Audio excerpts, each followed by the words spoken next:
അച്ചാറിടാൻ വേണ്ടി 1/2 കിലോ മാങ്ങ മേടിച്ച്. അപ്പോൾ അച്ചാർ 3 മാങ്ങ ഉണ്ടായിരുന്നു. അപ്പോൾ അച്ചാറിടാനായിട്ട് 2 മാങ്ങ എടുത്ത്. അന്നേരം എനിക്കൊരു കൊതി, പച്ചമാങ്ങായും പിന്നെ അതിനകത്ത് ഉപ്പും മുളക് പൊടിയും കൂടി ഇടണമെന്ന്. അപ്പം ഞാൻ അങ്ങനെ 1 മാങ്ങ എടുത്ത് ചെത്തി ഉപ്പും കുറച്ച് മുളക് പൊടിയും കൂടി ഇട്ട് പുരട്ടി ഞാൻ തിന്നാൻ നേരം ഇവിടെ എൻ്റെ ഹസ്ബൻഡും മോളും ഉണ്ടായിരുന്നു. അപ്പോൾ അവർക്കും കൊതിയായി.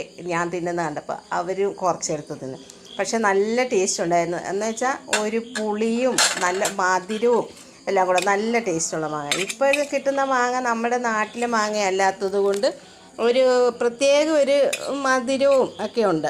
നല്ല പച്ച മാങ്ങയൊന്നും അല്ലായിരുന്നു. പക്ഷേ അച്ചാറിട്ട് നല്ല ടേസ്റ്റുള്ള അച്ചാറായിരുന്നു. മധുരമുള്ള മാങ്ങ അച്ചാറിട്ട ഒരു പ്രത്യേക ടേസ്റ്റാണ്. അപ്പം ഞങ്ങൾക്ക് ഒത്തിരി ഇഷ്ടമായി. അപ്പം ഇത് കാണുമ്പോൾ കുറച്ച് ആൾക്കാർക്കെങ്കിലും ഒരു ഇഷ്ടം തോന്നും, വായിക്കൂടെ വെള്ളമൊക്കെ വരും. അതൊക്കെ എനിക്ക് ഭയങ്കര ഇഷ്ടമാണ്. ഇങ്ങനെ മാങ്ങ എന്ന് വെച്ചാൽ ഒത്തിരി പുളിയുള്ള മാങ്ങയൊന്നും എനിക്കിഷ്ടമല്ല. ഇങ്ങനെ കടയിൽ നിന്ന് ഇങ്ങനെ ദൂര സ്ഥലത്തു നിന്നൊക്കെ വരുന്ന മാങ്ങയാകുമ്പോൾ എനിക്ക് ഭയങ്കര ഇഷ്ടമാണ് കഴിക്കാൻ. നല്ല ടേസ്റ്റുള്ള മാങ്ങയായിരുന്നു.